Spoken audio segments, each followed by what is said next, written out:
Assalamualaikum warahmatullahi wabarakatuh. Salam kenal, salam bahagia untuk kita semua. Perkenalkan, nama saya Eko Sampurno, mahasiswa Stipe Raja Haji Tanjung Pinang, program studi Sosiologi.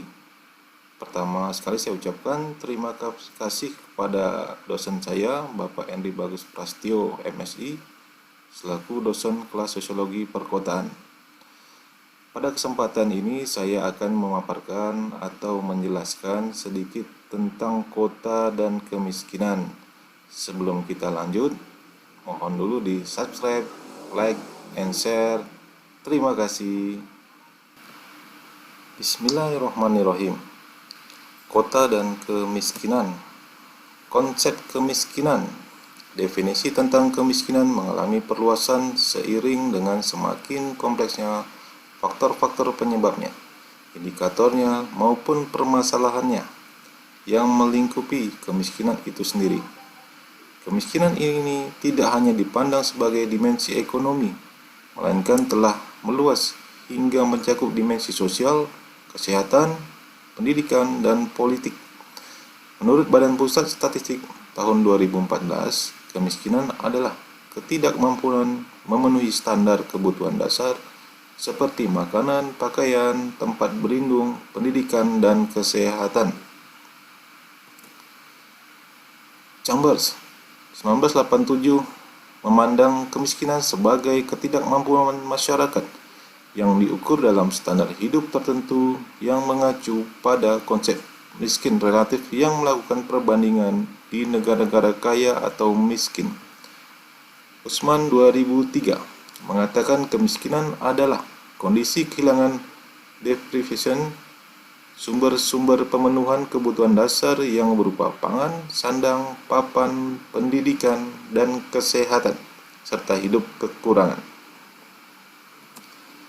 Menurut Somodiningrat 1959, masalah kemiskinan pada dasarnya tidak berurusan dengan persoalan ekonomi, tetapi bersifat multidimensional yang dalam kenyataannya juga berurusan dengan persoalan non-ekonomi seperti sosial, budaya, dan politik. Menurut Supriyatna 1997, kemiskinan adalah kondisi yang serba terbatas dan terjadi bukan atas kehendak orang yang bersangkutan. Penduduk dikatakan miskin apabila ditandai oleh rendahnya tingkat pendidikan, produktivitas kerja, pendapatan, kesehatan, dan gizi, serta kesejahteraan hidupnya, yang menunjukkan lingkaran ketidakberdayaan.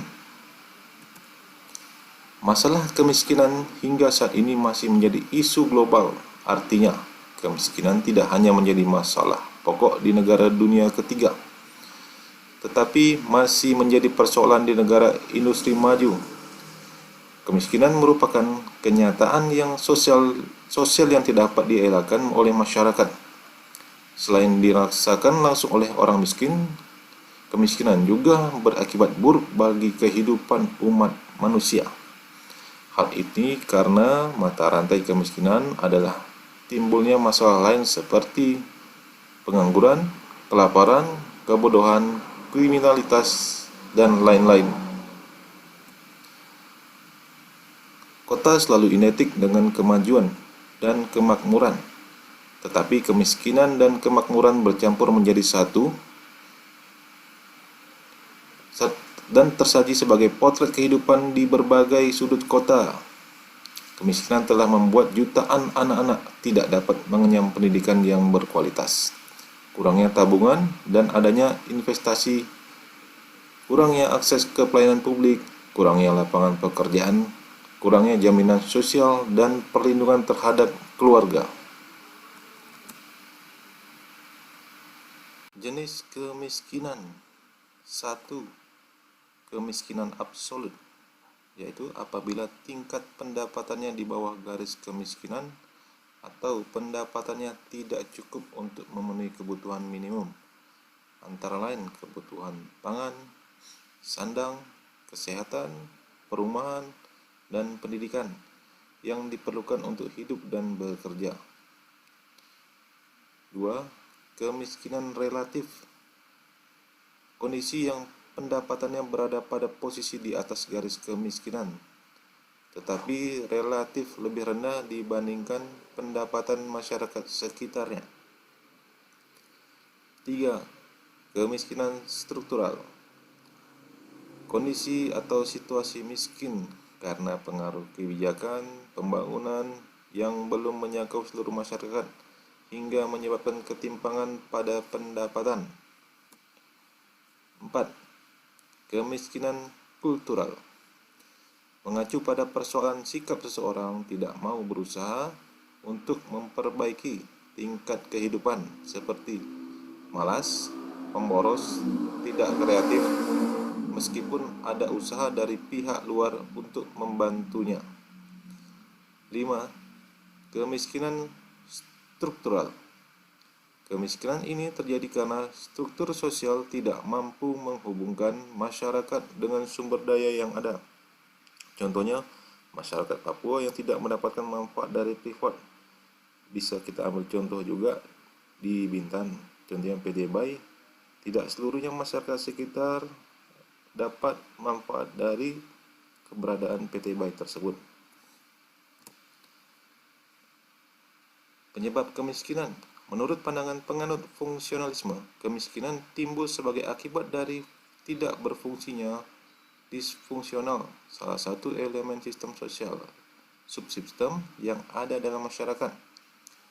Sementara berdasarkan pandangan konflik, kemiskinan justru disebabkan oleh adanya superioritas dan inferioritas di dalam masyarakat seperti halnya golongan borjuis dan proletar. Menurut M. Sitorus 1994 menjelaskan faktor penyebab kemiskinan terdiri dari dua bentuk. 1. Kemiskinan alamiah. Kemiskinan alamiah adalah kemiskinan yang muncul sebagai akibat kebutuhan sumber daya alamiah yang langka seperti tanah, pertanian yang tidak subur, atau perkembangan teknologi yang sangat rendah. 2. Kemiskinan buatan. Kemiskinan buatan adalah kemiskinan yang timbul sebagai akibat perbuatan manusia itu sendiri. Dengan kata lain, kemiskinan buatan merupakan kemiskinan akibat pengaruh warisan kolonialisme. Penanggulangan kemiskinan. Kebijakan pengentasan kemiskinan menurut Gunawan Sumodiningrat 1998 dapat dikategorikan menjadi dua. Pertama, secara langsung, pengembangan data dasar, base data, penyediaan kebutuhan dasar seperti pangan, sandang papan, kesehatan, dan pendidikan, penciptaan kesempatan kerja, program pembangunan wilayah, dan pelayanan perkreditan. 2. Secara tidak langsung, upaya menciptakan ketentraman dan kestabilan situasi ekonomi, sosial, politik, mengendalikan jumlah penduduk, melestarikan lingkungan hidup, dan menyiapkan kelompok masyarakat miskin melalui kegiatan pelatihan. Ada 3 cara pendekatan. Pertama, pendekatan yang terarah. Artinya, pemberdayaan masyarakat harus berpihak pada orang miskin. 2. Pendekatan kelompok secara bersama-sama untuk memudahkan pemecahan masalah yang dihadapi. 3. Pendekatan pendampingan. Selama proses pembentukan dan penyelenggaraan kelompok masyarakat miskin, perlu didampingi oleh pendamping yang profesional sebagai fasilitator dan komunikator guna mempercepat tercapainya kemandirian. Sekian dan terima kasih. Wassalamualaikum warahmatullahi wabarakatuh.